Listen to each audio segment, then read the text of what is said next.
Bona tarda a tothom. Des d'aquest marc acollidor i germanívol del restaurant Gill and Grill de la nostra ciutat i com a portaveu de l'entitat d'Òmnium l'Alt Maresme, aquesta nostra entitat que defensa la llengua i la cultura catalana i sobretot la cohesió social entre totes les persones nouvingudes. Em plau dirigir-me a tots vostès amb unes breus paraules de salutació i de benvinguda en aquest acte de sentiments, d'emocions i de bonomia que destil·larà poesia i germanor, encara paraula, encara pensament, encara instant. Com a poeta, és per a mi un immens goig poder oferir en primer lloc uns mots de gratitud a en Xavier González Costa, autor de l'obra poètica que avui presentem, company i membre d'Òmnium del Berguedà, que hagi volgut donar-nos a conèixer a Calella el seu poemari Un llençol blanc, un dietari poètic que va sorgir a la inspiració, fruit del sentir i el batec del cor massa ferit, des del moment que va esclatar el conflicte armat de la invasió russa a gran escala a Ucraïna.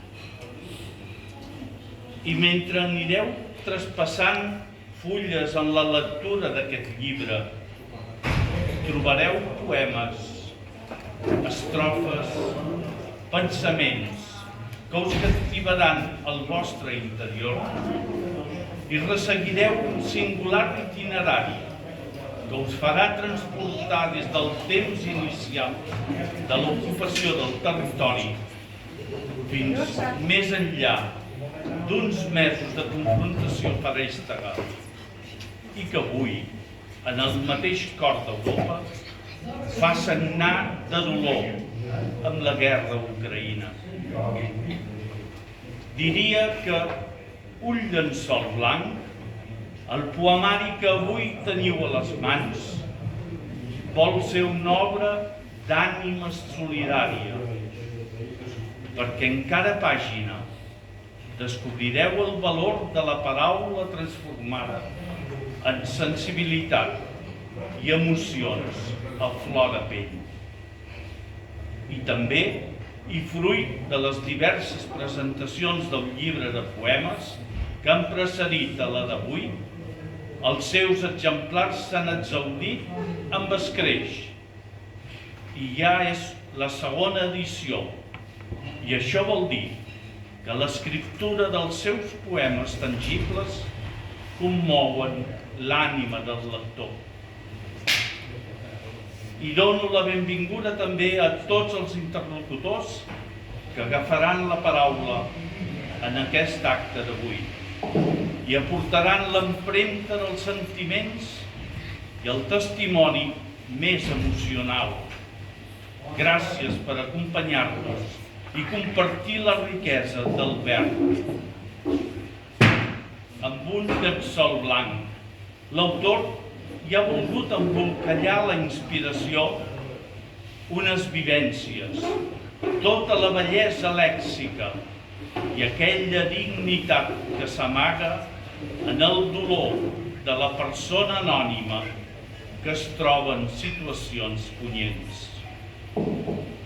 Però diuen que en qualsevol àmbit de la nostra vida cal saber contribuir a fomentar l'esperança, la convivència, la llibertat, la solidaritat, i en l'acte d'aquesta tarda queda ben palès com el pensament sap sobreeixir l'ànima de poeta i amb un llençol blanc, el poemari que teniu a les mans esdevé una ànima que floreix en poesia.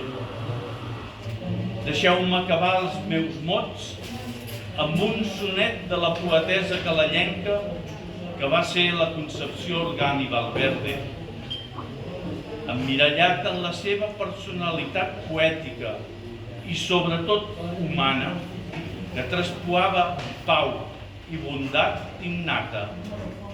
De la seva producció literària deixeu-me dir, entre el cant, el crit feréstec de la guerra, entre el dolor i l'angoixa que ens encongeja el cor, pau. El seu sonet, inspirat com un clam de concòrdia, un crit de solidaritat i un prec d'esperança a l'esdevenir. Pau. Per al que lluita enfront les trinxeres, per al que ignora el viure suau, té mirades escarosseres quan li asseveren que el cel és blau. Si mans no troba obertes, sinceres, si mai no escolta un mot que l'atrau, si el menjar i viure troba fronteres, no en som culpables si no es té pau.